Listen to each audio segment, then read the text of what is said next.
एक बार हनुमान जी भगवान राम और माता सीता के साथ पृथ्वी लोक से भ्रमण करते हुए वापस स्वर्ग की ओर जा रहे थे। तभी हनुमान जी का कुछ मीठा खाने का मन हुआ। प्रभु, हम पृथ्वी लोक से गुजर रहे हैं, कुछ मीठा खाने का मन है। अगर आप आज्ञा दें तो क्या मैं कोई मिष्ठान खाकर आ सकता हूँ? तब तक आप और माता सीता कुछ देर उस पेड़ के नीचे विश्राम कर लीजिए, इससे आपकी थकान भी दूर हो जाएगी। ठीक है हनुमान, हम कुछ देर वृक्ष के नीचे विश्राम करते हैं। जाओ, तब तक तुम कोई मिष्ठान खाकर आओ। पुत्र हनुमान, अकेले अकेले मिष्ठान मत खाना, थोड़ा मिष्ठान हमारे लिए भी ले आना। जो आज्ञा माता, मैं अभी गया और अभी आया। भगवान राम और माता सीता पेड़ के नीचे विश्राम करने लगे और हनुमान जी मिठाई ढूंढने के लिए निकल पड़े। हनुमान जी चलते चलते गांव के भीतर पहुंच गए, पर हनुमान जी को देखकर लोग हैरान हो गए और सब बातें करने लगे। लगता है ये व्यक्ति किसी नाटक या रामलीला में हनुमान बना है, तभी ये गांव में हनुमान जी के रूप में घूम रहा है। हाँ, तुम ठीक कह रहे हो भाई, लगता तो ऐसा ही है। लोग बातें करते हुए निकल रहे थे और हनुमान जी मिष्ठान भंडार ढूंढ रहे थे। चलते चलते हनुमान जी एक मिठाई की दुकान पर पहुंचे। मिठाई की दुकान पर तरह तरह के मिष्ठान देखकर हनुमान जी के मुंह में पानी आ गया। भैया, वो जलेबी देना, देखने में बहुत ही स्वादिष्ट लग रही है। कितनी देनी है? लाओ पैसे दो। पर मेरे पास तो पैसे नहीं हैं। पैसे नहीं है तो जलेबी भी नहीं मिलेगी भैया, बिना पैसों के कुछ नहीं मिलेगा। अच्छा भाई, कोई बात नहीं, खुश रहो। हनुमान जी उस मिठाई वाले की दुकान से थोड़ा और आगे बढ़े। वो और भी दुकानों पर गए, पर वहां भी उन्हें बिना पैसों के किसी ने भी मिठाई नहीं दी। हनुमान जी निराश हो गए। मुझे तो बिना पैसों के कोई भी मिठाई नहीं दे रहा। तभी हनुमान जी की नजर कुछ बच्चों पर पड़ती है। रामू भैया, मेरे बर्फ के गोले के ऊपर मीठा शरबत ज्यादा डालना। रामू भैया, मेरे बर्फ के गोले पर खट्टा मीठा दोनों। ये भी कोई मिठाई लगती है, एक बार जाकर पूछता हूँ। हनुमान जी बर्फ का गोला बनाने वाले रामू के ठेले पर जाते हैं। अरे वाह, आज तो हनुमान जी खुद मेरे ठेले पर आए हैं। ऐसा ही समझ लो भैया जी। वैसे भैया जी, मुझे ये मिठाई खानी है, मेरा मिठाई खाने का बहुत मन है। क्या तुम मुझे ये मिठाई दे सकते हो? मिठाई? हाँ, वैसे ये मिठाई ही समझ लो, इसे बर्फ का गोला कहते हैं। आप खाओगे बर्फ का गोला? बना दूं? मन तो बहुत है ये बर्फ का गोला खाने का, पर मेरे पास पैसे नहीं हैं। कोई बात नहीं भैया जी, आप इसे ऐसे ही ले लो। आप खाओगे तो मुझे लगेगा आज मेरा बनाया हुआ बर्फ का गोला हनुमान जी ने खाया है। मैं अभी आपको बढ़िया सा मीठा मीठा बर्फ का गोला बनाकर देता हूँ। हनुमान जी रामू को मुस्कुराते हुए देख रहे थे और रामू बहुत प्रेम के साथ बढ़िया मीठा मीठा रंगों वाला बर्फ का गोला बना रहा था। कुछ देर बाद रामू एक बड़ा सा बर्फ का गोला बनाकर हनुमान जी को देता है। हनुमान जी ने जब वो बर्फ का गोला खाया तो वो बहुत प्रसन्न हुए। ये बर्फ का गोला तो बहुत स्वादिष्ट मिठाई है, मेरा तो मन तृप्त हो गया। भैया जी, क्या आप 2 बर्फ के गोले और बना सकते हो? मुझे अपने साथ आए 2 लोगों को और ये मिठाई खिलानी है। अब हाँ, क्यों नहीं भैया जी, जरूर। मैं अभी आपको 2 और बर्फ के गोले बनाकर देता हूँ। हनुमान जी देख रहे थे कि रामू को पता था कि उसे उन बर्फ के गोलों के बिल्कुल पैसे नहीं मिलने वाले, फिर भी वह बहुत प्यार के साथ, खूब मेहनत के साथ बर्फ के गोले बना रहा था। जब रामू ने हनुमान जी को 2 बर्फ के गोले और दिए तो हनुमान जी रामू से बोले, रामू, तुम्हारा दिल बहुत बड़ा है, मैं तुम्हें इसके बदले कुछ देना चाहता हूँ।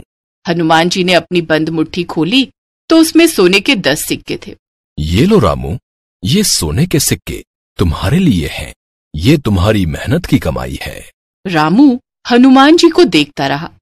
हनुमान जी मुस्कुराए और आशीर्वाद देकर वहां से अंतर्ध्यान हो गए। रामू समझ गया कि सचमुच आज साक्षात हनुमान जी उसके ठेले पर बर्फ का गोला खाने आए थे और वह 2 गोले जरूर प्रभु श्री राम और माता सीता के लिए ही ले गए होंगे। हनुमान जी के इस उपहार से रामू अत्यंत खुश हुआ और उसने भविष्य में भी हमेशा दान और सेवा करने का संकल्प लिया। इस प्रकार हनुमान जी ने मिठाई यानी बर्फ का गोला भी खा लिया और चुस्की वाले रामू को उनका आशीर्वाद भी मिल गया, जिससे उसकी जिंदगी बदल गई। हनुमान जी प्रभु श्री राम और माता सीता को भी बर्फ का गोला देते हैं। उन्हें भी बर्फ का गोला बहुत स्वादिष्ट लगता है और उसके पश्चात हनुमान जी माता सीता के साथ पृथ्वीलोक से वापस स्वर्ग लोक को लौट जाते हैं।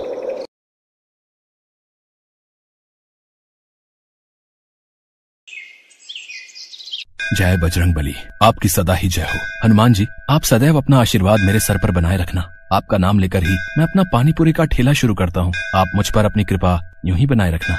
आओ आओ, बढ़िया ताजी स्वादिष्ट चटपटी पानी पूरी खाओ। ऐसी पानी पूरी आज तक नहीं खाई होगी। 10 रुपए में 20 पानी पूरी, सस्ती और खस्ता भी। आओ आओ। पानी पूरी का ठेला, लच्छू पानी पूरी वाला। मेरे ठेले के सामने एक नया ठेला लग गया। भोला पिछले कई सालों से पानीपुरी का ठेला चला रहा था। वो हनुमान जी का परम भक्त था और रोजाना हनुमान मंदिर में दर्शन करते हुए वो अपना ठेला लेकर काम पर जाता था। भोला ने अपने ठेले पर भी हनुमान जी की एक फोटो लगा रखी थी, जिस पर वो रोजाना पानीपुरी शुरू करने से पहले हनुमान जी को पानीपुरी का भोग लगाता था। भोला को ऐसा करते देख सामने नया ठेला लगाने वाला लच्छू जोर जोर से हंसने लगता है। ऐसा तो भाई पहली बार देखा है, हैं? हनुमान जी पानी पूरी खाते हैं। कैसे बेवकूफ लोग हैं जो भगवान को पानी पूरी खिलाते हैं। देखो भैया, तुम यहाँ नए आए हो, इसीलिए अपनी हद में रहो। मेरा मजाक उड़ाने की कोई जरूरत नहीं है। अपने काम से काम रखो। मैं तुम्हें कुछ नहीं कह रहा। इसका मतलब ये नहीं कि तुम मुझे कुछ भी बोलते जाओगे। ऐसा है, अब यहाँ मैं आ गया हूँ। अब मेरा पानी पूरी का ठेला ज्यादा चलने वाला है। तुझे तो मैं कुछ ही दिन में यहाँ से तेरे हनुमान जी के साथ गायब कर दूंगा, समझा? लच्छू बदमाश टाइप का आदमी था। उसके कई बदमाश दोस्त थे जो खाली समय में उसके ठेले पर आकर मौज मस्ती करते थे। लच्छू जो पानी पूरी बनाता था उसका तरीका बहुत ही गंदा था। ये बात किसी को भी पता नहीं थी। ये काम वो चोरी छुपे करता था। भोला अपनी पत्नी ममता को इस बारे में बताता रहता था। ममता, तुम नहीं जानती हो, वो नया पानी पूरी वाला लच्छू बहुत ही गंदा इंसान है। वो ग्राहकों को गंदे पानी और पुराने मसालों से बनी पानी पूरी खिलाता है। ये बात कोई ग्राहक नहीं समझता। सबको बस सस्ता दिखता है। इसी वजह से मेरे ठेले पर ग्राहकों का आना बहुत कम हो गया है। सब लच्छू के ठेले पर ही जाते हैं। सुनो जी, बेईमानी की नींव पर खड़ी इमारत की दीवारें बहुत कच्ची होती हैं। देखना, ये लच्छू ज्यादा दिन टिक नहीं पाएगा। और आप तो अपने हनुमान जी पर विश्वास रखते हो ना, तो अपनी सारी चिंता छोड़ दो। भोला हनुमान जी का ध्यान करके सो जाता है। अगले दिन भोला जब अपना ठेला लेकर बाजार पहुंचता है तो उसके ठेले पर कुछ बदमाश आ जाते हैं। ओए, पानी पूरी खिला तो जरा, देखें तेरी पानी पूरी में कितना स्वाद है। जी अभी खिलाता हूँ, ये लीजिए। कल्लू भाई, पानी पूरी में ज्यादा स्वाद नहीं है। थोड़ा तीखा और मिला बे। मेरा दोस्त कई दिनों बाद आया है, इसे जी भर के पानी पूरी खिला। तभी 2 आदमी और आ जाते हैं और वो भी उन्हीं दोनों बदमाशों के दोस्त होते हैं। वो भी साथ में पानी पूरी खाने लगते हैं। उनमें से 2 लोग भोला के सिर पर मार मार कर बात कर रहे थे। भोला को ये सब पसंद नहीं आ रहा था। अरे आप लोग ये कैसी हरकत कर रहे हैं? खिला तो रहा हूँ, इंसान हूँ, कोई मशीन नहीं। खिलाने में समय तो लगता ही है। अब आप 4, मैं 1 खिलाने वाला। चलो भाई चलते हैं, बस कर बे। अरे अरे, कहाँ जा रहे हो? मेरे पैसे तो दे जाओ। कौन से पैसे? अरे तुम लोगों ने जो पानी पूरी खाई है, मैं उसके पैसे मांग रहा हूँ। हमसे पैसे मांगेगा? जा नहीं देते। बोल क्या कर लेगा? ये क्या बदतमीजी है? तुम तो गुंडागर्दी कर रहे हो। मेरी मेहनत की कमाई है, वो तो तुम्हें देनी ही पड़ेगी। साले, हमसे पैसे मांगता है, अभी तुझे बताते हैं। चारों बदमाश भोला को बुरी तरह पीटने लगते हैं और उसका पानी पूरी का ठेला पूरा तोड़ देते हैं। सामने खड़ा लच्छू पानी पूरी वाला जोर जोर से हंस रहा था। और मारो, आज के बाद इसे पानी पूरी बेचने के लायक ही मत छोड़ना। आसपास से जाते हुए लोग बदमाशों से इतना डर गए थे कि कोई भी भोला की मदद को नहीं आया। बदमाश लच्छू के दोस्त थे।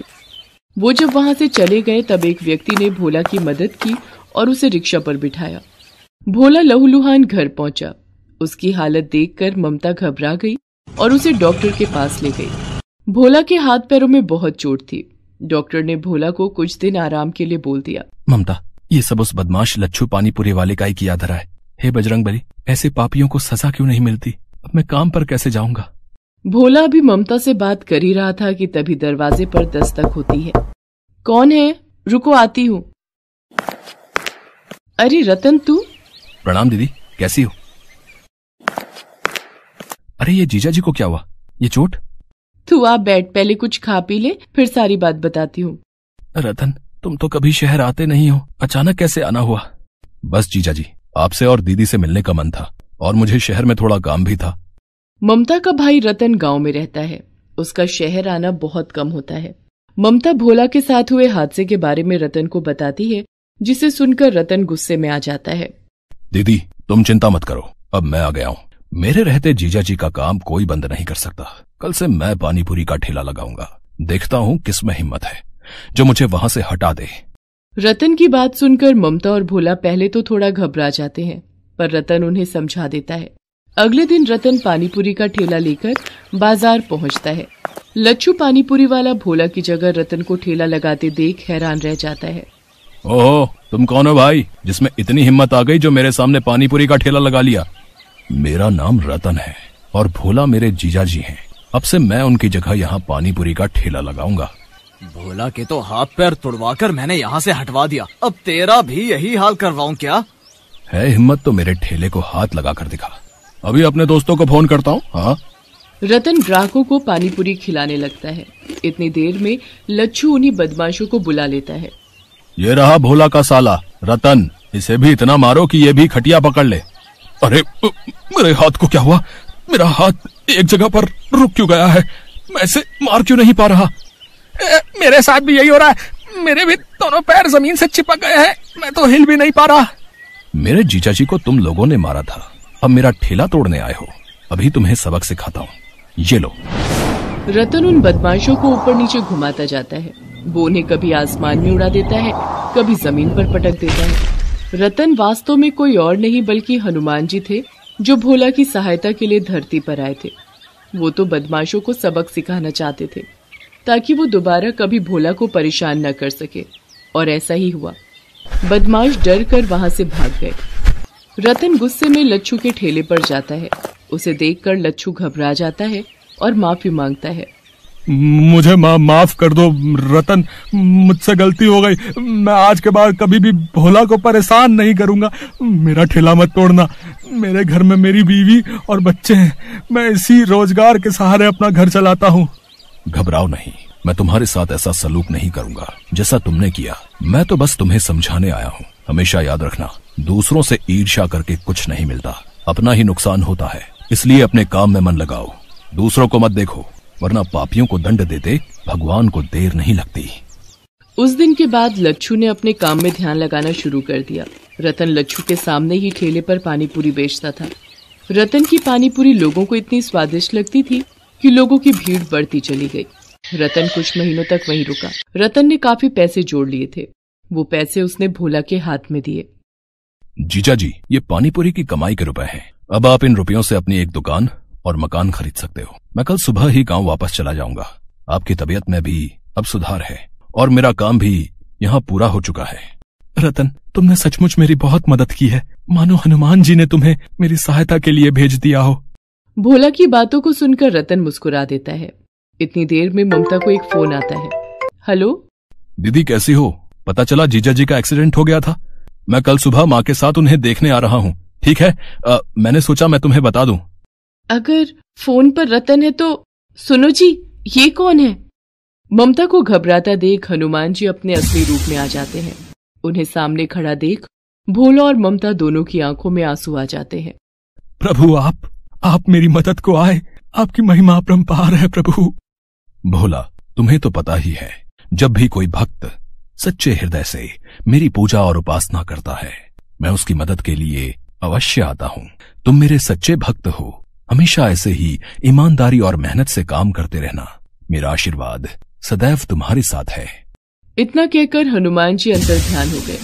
भोला ने उन रुपयों से एक दुकान और एक मकान खरीद लिया और अपनी पत्नी ममता के साथ खुशी खुशी जीवन बिताने लगा।